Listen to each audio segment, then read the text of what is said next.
All right, so we are continuing Eretz Hashem on Daf Chaf Tes 29, but we are picking up Eretz Hashem on Chaf Ches Amud Beis.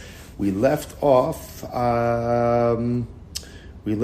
as follows: the Rabbanon Mai, 4 lines up from the bottom.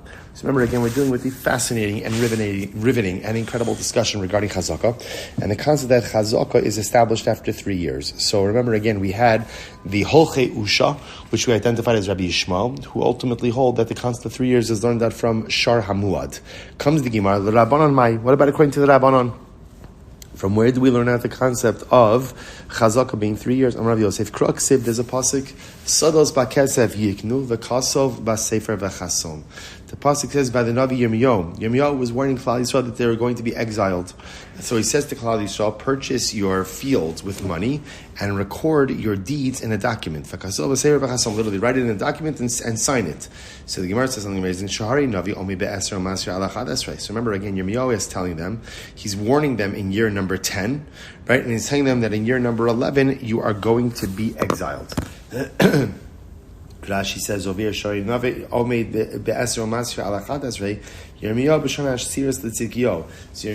was warning them in the 10th year of the reign of Tzidkiyahu. And remember again, he was telling them that essentially in year number 11, they were going to be exiled. So the idea is over here that they would have only had 2 years of living on the land before going ahead and being exiled. As such, they would have never established Chazaka. Because it didn't establish Chazaka, so Yirmiyahu tells them you better write and safeguard a document. See, interestingly enough, so the inference is, had they had 3 years, they would have had Chazaka. They would not have needed a shtar. But the fact that it was only going to be 2 years, so therefore again they required a shtar. The Gemara says, Abaye said, but 1 second. Abaye says, maybe Yirmiyahu was just giving them good advice. In other words, maybe he's not telling them a halacha, but he's just telling them, guys, it is kedai to record your property purchases in a document. Top of Chaf Tes 29. Because if you don't say this, Yirmiyahu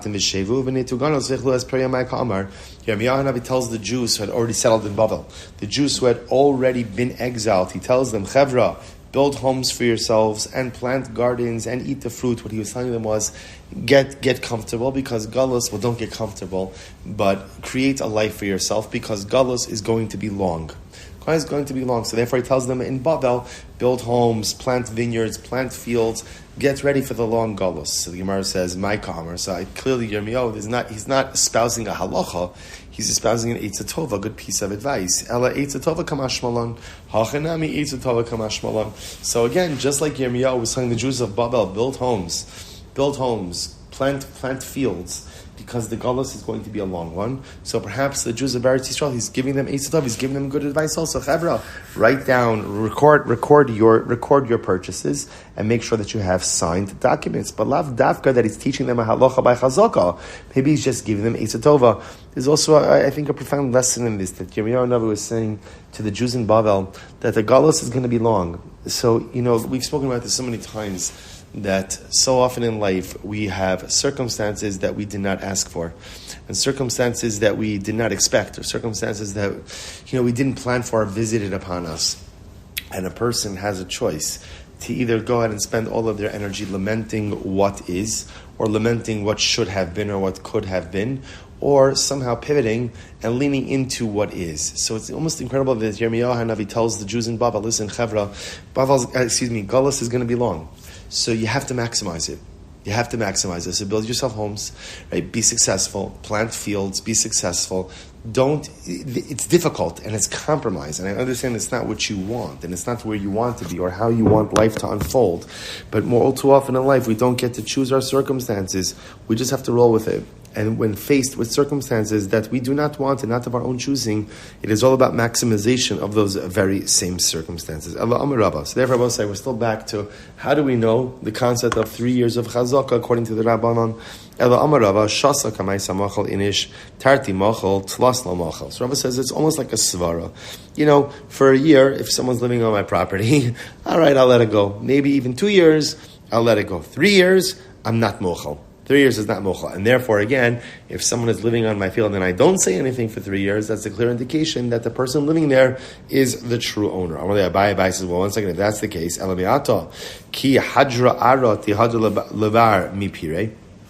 If that's the case, then let's say again, Reuven is living on my field, and I don't object year number 1, I don't object year number 2, but comes year number 3, I go ahead and I object. So now, obviously again, Reuven doesn't have a chazaka, I take back my field, but if that's the case, really, Reuven shouldn't owe me any back produce. Because remember, Reuven consumed the produce of the field in year number 1 and in year number 2. He really shouldn't owe me anything. Why not? Because according to Rava, ultimately I'm mochel on that. I forgive it. But yet, the Gemara says, Alama Rav Nachman Hadra Arava Hadri period. Rav Nachman says that when Reuven is essentially ejected or evicted from the field, because again, I assert my ownership, he not only has to vacate the field, but he has to pay him back for any produce that he consumed. So what's going on? To which Rava therefore amends it. Shasa kamaisa lo kapedinish. In year number 1, a person is not makbid if somebody's dwelling on the land. Now they would be makbid on produce consumption, but not makbid on someone dwelling there. Tarti lo kaped. So to again, year number 2, if somebody's going ahead and sitting on my field, okay, fine. So again, in this amended form of Rava, so ultimately what Rava is saying is like this, is that I'm willing to overlook someone essentially squatting, someone living on my field without my permission. I may not even object to that in year 1, in year 2. Certainly, again, 3 years, I'm going to object to that. When it comes to peiros, when it comes to produce, however, I'm never mochel. And therefore, again, anything that Reuven does consume illegally, he is obligated to pay me back. Incredible. So therefore, again, so just according to this logic now, what we're saying is like this. Where does the concept of 3 years of chazaka come from? It's almost like a svara. A person is mochel if someone else lives on their land for a year, for 2 years, but not for 3 years.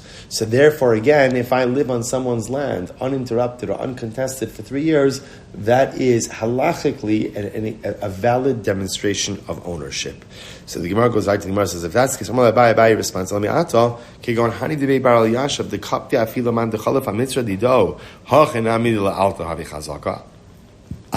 says, so let's take an example of people like the Elyashiv family. So apparently in the Elyashiv family, they were medaktik that people shouldn't even walk on the borders of their field.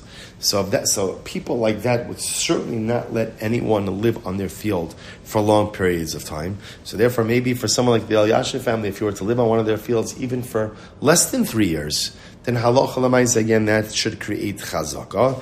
To which the Gemara says, maybe you'll say that's true. The problem is, imkein nasata devaracha l'shiurim. Ultimately, again, then most of the problem is you've created a subjective shear. So remember, again, in general in halacha, we always try to create objectivity because we try to create a standard that everyone could follow. The problem is, if you're going to say, well, these people are very makbid, these people are not so makbid, so for these people, chazaka will be a year, for these people, chazaka will be 3 years, that's obviously incredibly problematic. So if we just have to make a standard shear. The Gemara says, "Ela Amar Rava Shasa Kamaisam is there in she." So therefore, we'll say now a third version of Rava. And this third version of Rava, Shasa Kamaisam is there in ish bishtari. In year number 1, after purchasing a field, the purchaser is careful to hold on to his document. Tarti utzlas mizdar, and even for year 2 and year number 3, a person is careful to go ahead and hold on to their document. Tfei lo mizdaher. But more than that, ultimately, again, a person is not going to go ahead and hold on to their document.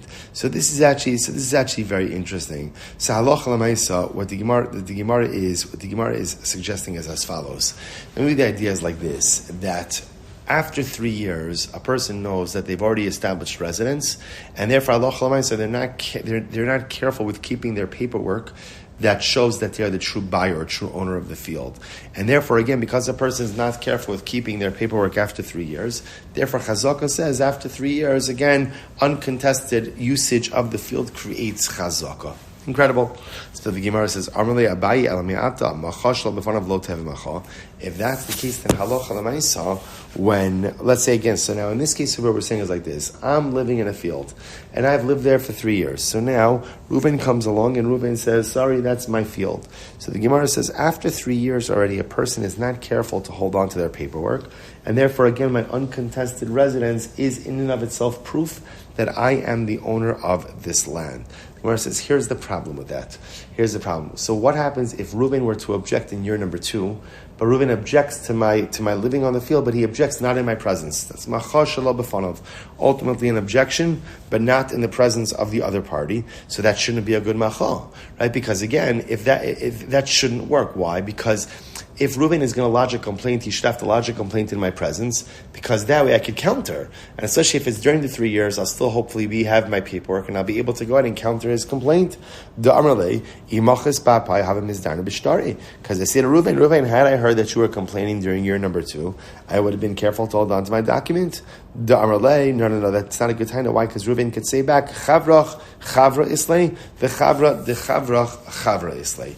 Your friend has a friend, and the friend of your friend has a friend. Meaning, Reuven says like this, the Gemara says, even an objection not made in front of the person currently occupying the field is still going to be a valid objection. Why? Because word travels. So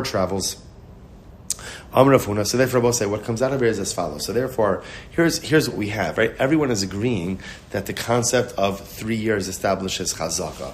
So essentially, we have 2 different sources for this concept. Either A, according to Rabbi Shmuel, the holchei usha, I learned that from Shor Muad. According to the Rabban, a couple of different possible approaches. Either from Yirmiyahu HaNavi, telling the Jews to record their documents before they go ahead and leave, or that people just are not makbid, right? People are living there squatting for a year, for 2 years, fine. But 3 years, the true owner would never let that. Therefore, if someone is living on a field uncontested for 3 years, that is a testament to ownership. And Svarna, and the third approach, ultimately is that in general, people are only careful to hold on to their paperwork for a limited amount of time. So within 3 years, I'm careful to hold on to my paperwork. After that, again, if you did not object, people don't hold on to their paperwork. And halacha l'maisa, we assume that 3 years of uncontested use of the area is in and of itself a chazaka. Okay.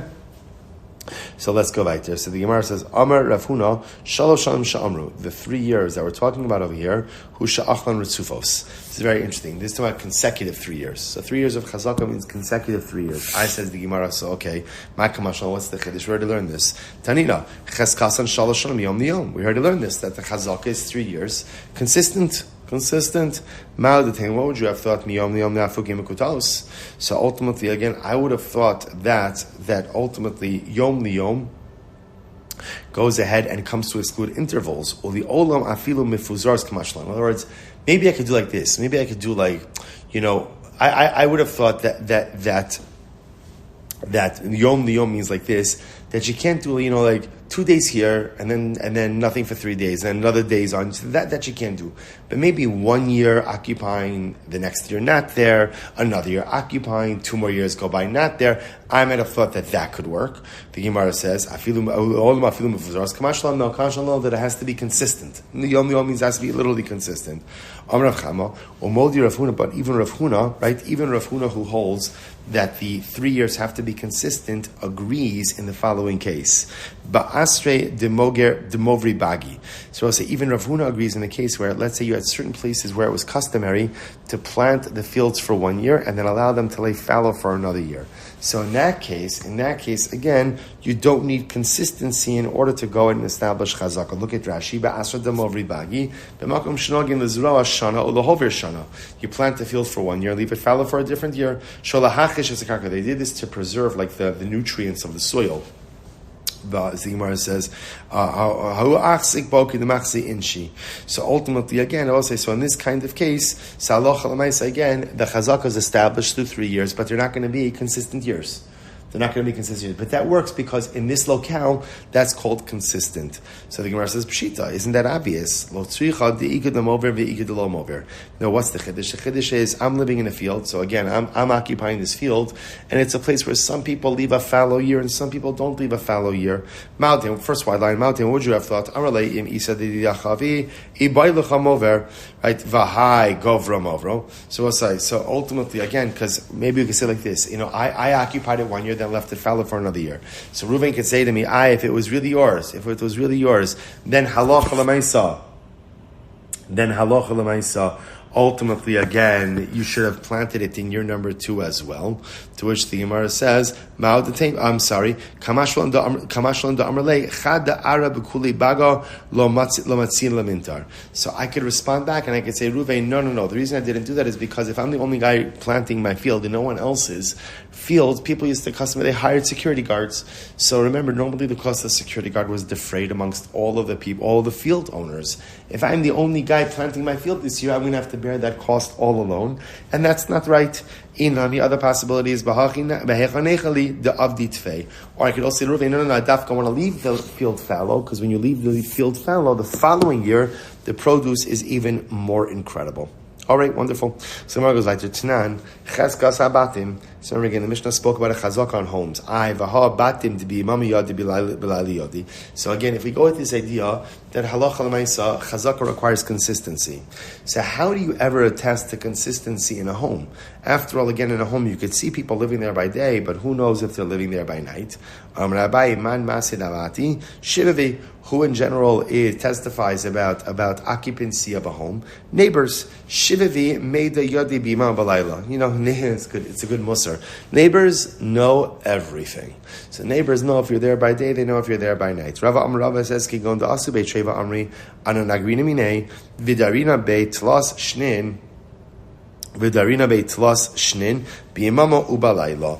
Or Rava says, what's the other possibility? The other possibility is like this. Actually, people come along and they say like this: Silber rented it to us, and we lived in the rented property of Silber's for 3 years by day and by night. So in this case, it's the renters themselves that are giving the edus as to my chazaka. Rabbi said to Rav, 1 second. How would you believe these renters? Because after all, again, I will say, there was called Nogin Beidusan. Nogin Beidusan means that they have a conflict of interest. What's their conflict of interest? The ilo amri hachi amrina luhu zil havu le agar beisalahai. Because why do they have a conflict of interest? Because if it turns out that I'm not the rightful owner, then halacha l'maisa, the Beis Din is going to say to these guys, hey guys, you have to go pay rent to Ruvain, the actual owner. So it's almost like they have a vested interest in making sure that I have the chazaka over the field in order that they don't have to pay another rent. Amrale dayone deshvili hache daini. Only unqualified judges would go ahead and judge in this particular. In other words, that was another way of saying that psak halacha doesn't make any sense. Milo askinan kigon denikiti agar beisava amri l'man leisvei. We could easily set this up as the cases where the renters, right? So again, I had the field, I rented it to people. They haven't paid yet, so they come to Beis and then they're like, who should we pay? So therefore, there's no conflict of interest because again, they don't care who they're going to pay. They have to pay someone, whoever it is. It is. So in this case over here, they haven't paid anyone. Therefore, there's no conflict of interest. Therefore, if they testify, Silber rented us this area, we lived in it for 3 years, they're living in the property that I rented to them for 3 years, gives me the chazaka. So the Marzutra v'itoin v'amar lesu trei sahadi le sahudi le didar beit tlas shani b'imam v'layla tanasei taina.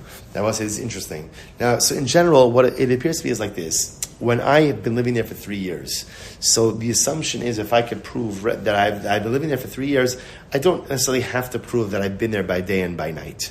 Ultimately, again, just being there is enough. However, if Ruvain, who's claiming the field is his, says, listen, prove to me that you've been living there by day and by night. Bring me a raya that you've been living there by day and by night. The Gemara says, Tana se taina. Ruvain has a right to demand that. He, in fact, does have a right to demand that. So we'll say, Chaf Tes on the base 29b, Umodi Marzutra, but even Marzutra would agree, Baruch Lana Achzirin Ba'yaros, Ta'afal Gav Delotan Tanin Aliana. So here's what's interesting. So Marzutra says like this, under normal circumstances, if I prove that I've been living in a property, I have chazak, I've been living there for 3 years, that's enough. I don't need to prove that I've been there by day and by night. If Ruvain says, Silber, prove to me that you're there by day and by night, okay, then I have to prove that. But Beis Din doesn't make me prove that without Ruvain forcing me to prove that. The Gemara says, but there is an exception. Let's say Ruvain is a traveling salesman, literally a perfumer, a traveling salesman. As such, he's really not home very often. Because he's not home very often, this allows his property to be somewhat easily exploitable. In a case like that, Beis Din actually makes the claim on his behalf, and Beis Din will say, okay, Silber, you say that the field is yours. Ruvain really is not around that much, so therefore, again, the burden of proof falls upon you to prove that you've been living there by day and by night. Incredible. Umod Rav Huna, and Rav Huna himself agrees, de bechanusa de mechuza, de liyamama avida, lelayla lo avida. And Rav Huna himself, so remember again, Rav Huna said before, right, Rav Huna was on Amid Aleph. 1 second. Right, so Rav Huna, I just lost it, I'm sorry. Right, so the Gemara is like this. So Rav Huna be moda. Okay, good. So Rav Huna would be moda.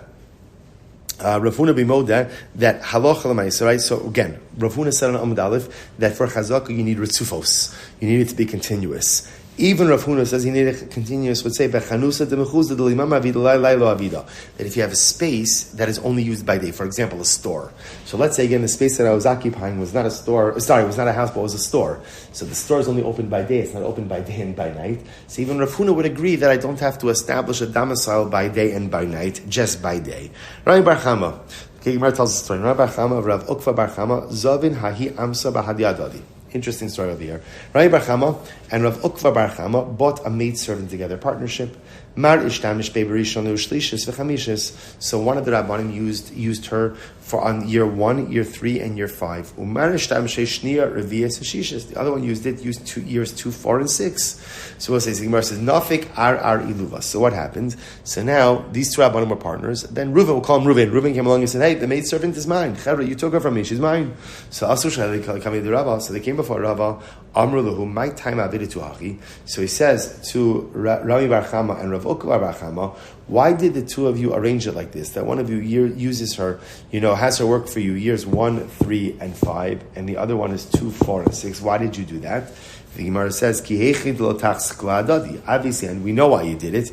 You did it so that neither of you should be able to establish a chazaka of owning this maidservant against the other.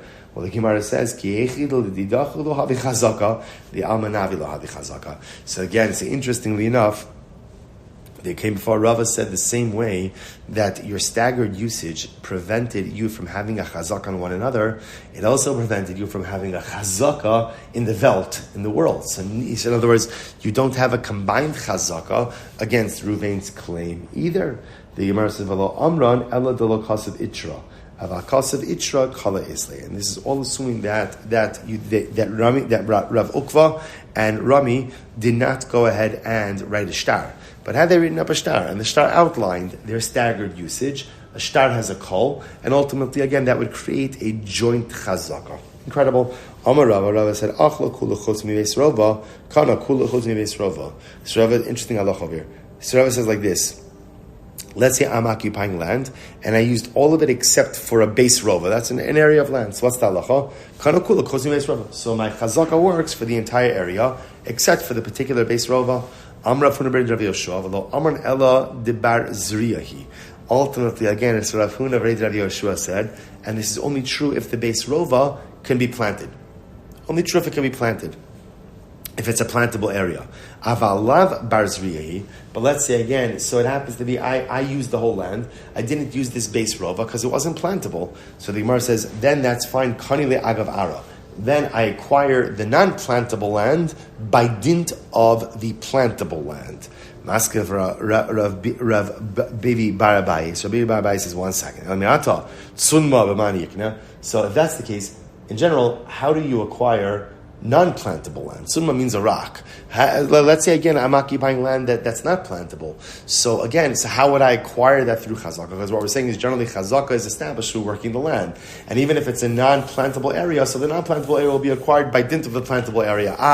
What happens if the whole area is not plantable? What happens then? Ella, the Gemara says, even